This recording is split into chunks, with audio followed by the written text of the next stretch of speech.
Hi students, this is Phani. Welcome back to my channel. JEE Main 2025 జనవరి session రాయబోతున్న students అందరికీ ఈ last 10 డేస్లో ఎలా ప్రిపేర్ అవ్వాలి, ఏం ప్రిపేర్ అవ్వాలి అనేది ఈ వీడియోలో డిస్కస్ చేస్తాను. డిస్కస్ చేయడానికి ముందుగా ఇక్కడ నుంచి ఎగ్జామ్ కూడా జరుగుతుంది, అనాలిసిస్లో వస్తాయి, పేపర్స్ ఎలా ఉన్నాయి, ఏంటి విషయాలు, అలాగే రిజల్ట్ ఉంటుంది, కౌన్సిలింగ్ అనేది చాలా ఉంటాయి. కాబట్టి 6 to 7 months పాటు నా ఛానల్ అయితే సబ్స్క్రైబ్ చేసుకోండి, ఫ్రీ ఆఫ్ కాస్ట్ ఏది.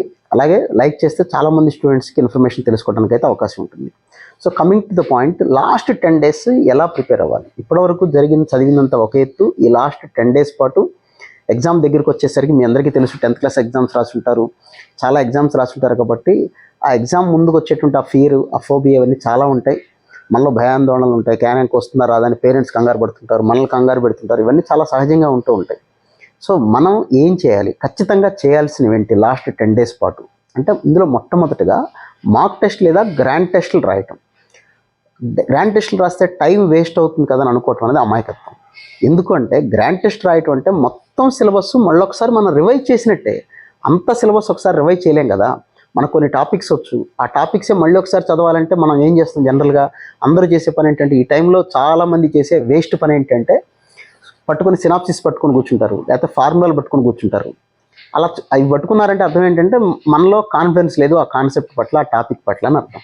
కాబట్టి మొట్టమొదటిగా మీ అందరు చేయాల్సిన అతి ముఖ్యమైన పని, గ్రాండ్ టెస్టులు కనీసం 4 నుంచి 6 గ్రాండ్ టెస్టులు లాస్ట్ 10 daysలో రాసి తీరాల్సిందే.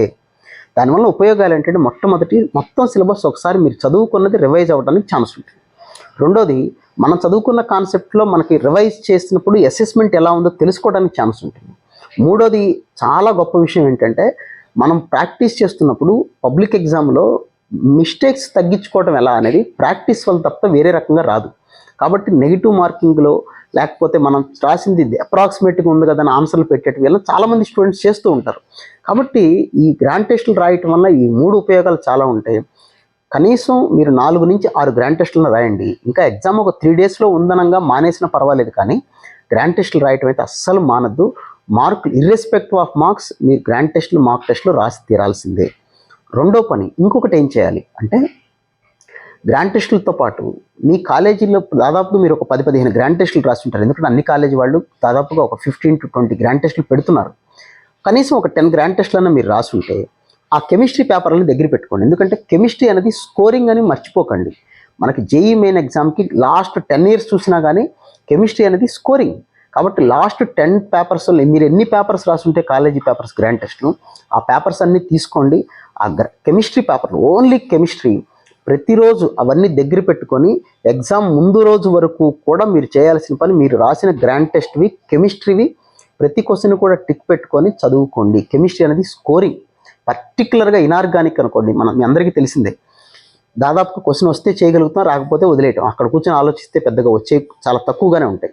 అలా చాలా టాపిక్స్లో ఉంటాయి. కాబట్టి మీరు చేయాల్సిన పని పర్టికులర్గా కెమిస్ట్రీని మాత్రం మీరు రాసిన అన్ని గ్రాండ్ టెస్ట్ పేపర్లు దగ్గర పెట్టుకొని అవన్నీ చూసుకోండి.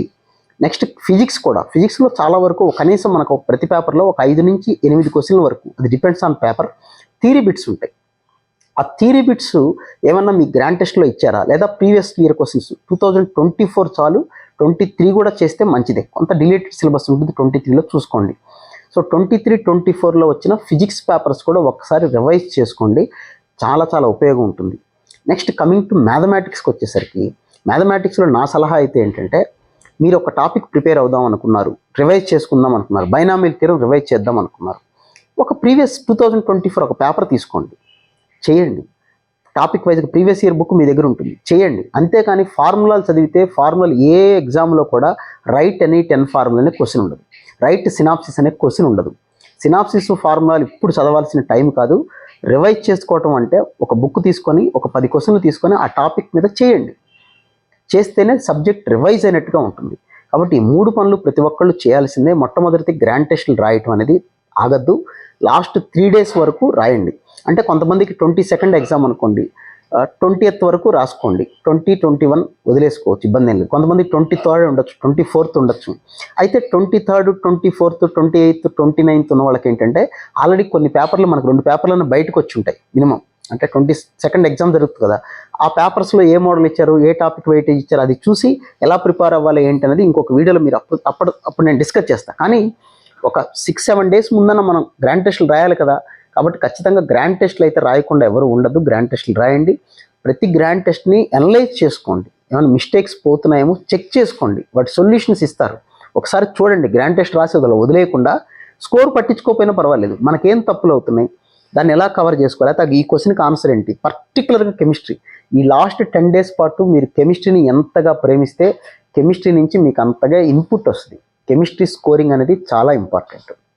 ఫిజిక్స్ కూడా చెప్పా కదా, థియరీ బిట్స్ అసలు మిస్ కాకండి, మిగతావి జాగ్రత్తగా చేసుకోవాలి. మ్యాథ్స్ అనేది మీరు చేయాల్సింది మాత్రం ప్రీవియస్ ఇయర్ క్వశ్చన్స్ నమ్ముకోండి. పర్టికులర్గా కొన్ని టాపిక్స్ 3D అవ్వచ్చు, వెక్టార్స్ అవ్వచ్చు, మ్యాట్రిసెస్ అవ్వచ్చు, సెట్స్ అండ్ రిలేషన్స్ అవ్వచ్చు, తర్వాత ప్రోగ్రెషన్స్ అవ్వచ్చు, డిఫరెన్షియల్ ఈక్వేషన్స్ అవ్వచ్చు, ఇవన్నీ కూడా ఓన్లీ ప్రీవియస్ ఇయర్ క్వశ్చన్స్ మోడల్సే వస్తాయి. 100% క్వశ్చన్ పేపర్లో మీరు చూసుకుంటే ప్రీవియస్ ఇయర్ క్వశ్చన్స్ మోడల్సే కవర్ అవుతూ ఉంటాయి. కాబట్టి ఒక్కసారి చూసుకోండి, ప్రీవియస్ ఇయర్ క్వశ్చన్స్ చేయండి, చూస్తూ ఉండకండి. ప్రతిరోజు పేపర్ మీద పెన్ను పెట్టి లాస్ట్ ఆన్సర్ వరకు కనీసం కొన్ని క్వశ్చన్స్ అన్నా చేయండి. అరౌండ్ ప్రతి సబ్జెక్ట్లో 2 hours టైం పెట్టుకొని మార్నింగ్ మాక్ టెస్ట్కి, మధ్యాహ్నం నుంచి రాత్రి వరకు రివిజన్కి టైం కేటాయించండి. రివిజన్ అంటే ఒక టాపిక్లో కొన్ని 10 క్వశ్చన్స్ అన్నా చేయండి, ఆన్సర్ వచ్చేంత వరకు చేయండి. అంతేగా నా టైం సరిపోదనేటువంటి మాట మీ నుంచి రాకూడదండి. టైం సరిపోదు కాబట్టి నేను చేయట్లేదు, టైం సరిపోదు కాబట్టి మాక్ టెస్టులు రాయట్లేదు అని అనకండి. రివిజన్ అంటే మాక్ టెస్ట్ రాయటం అంటే రివిజన్ అని గుర్తుపెట్టుకోండి. సో ఈ 10 days మీ మైండ్ సెట్ కూడా పాజిటివ్ యాటిట్యూడ్తో ఉంచుకోండి. నాకు ర్యాంక్ గ్యారంటీగా వస్తుందనో ఓవర్ కాన్ఫిడెన్స్ అవసరం లేదు, నాకు రాదు అని వదిలేసే పని రెండూ మంచిది కాదు. నమ్మకంగా రిజల్ట్ ఏం జరుగుతుందో అనవసరం మనకి. మన తప్పు లేకుండా మనం సిన్సియర్గా ఎఫర్ట్ పెట్టామా లేదా, కష్టపడ్డామా లేదా, లాస్ట్ డే వరకు, రేపు మార్నింగ్ ఎగ్జామ్ ఉన్నా సరే ముందు రోజు కూడా మనం చదవాల్సిందే. మైండ్ సెట్ జాగ్రత్తగా ఉండాలి, ఎక్కువసేపు నిద్రపోవాలి. ఇవన్నీ వేరే ఎగ్జామ్స్కి మనకు వస్తాయేమో, జేఈ ఎగ్జామ్స్కి అలా కాదు. ఇది మన కెరీర్ని డిసైడ్ చేసే ఎగ్జామ్ అని టెన్షన్ పడాల్సిన పని లేదు. కూల్గా ఉండండి, జాగ్రత్తగా చదవండి. చదువుతూ ఉంటే చాలా టెన్షన్స్ రావు. షార్ట్ కట్స్ నమ్మకండి, ఇవన్నీ ఎప్పుడు చెప్పే మాట. మిమ్మల్ని మీరు నమ్ముకోండి, కష్టపడండి. కష్టం పడితేనే ఖచ్చితంగా జేఈ ర్యాంక్ రావడానికి మార్గం ఉంటుంది. ఇంకా మనం ఏదైనా ఉంటే లైవ్కి వచ్చినప్పుడు డిస్కస్ చేద్దాం. Wish you all good luck guys. Smart work చేయండి, కాన్ఫిడెంట్గా చేయండి, ఖచ్చితంగా మీకైతే బెటర్ ర్యాంక్ అయితే వస్తుంది. Thank you.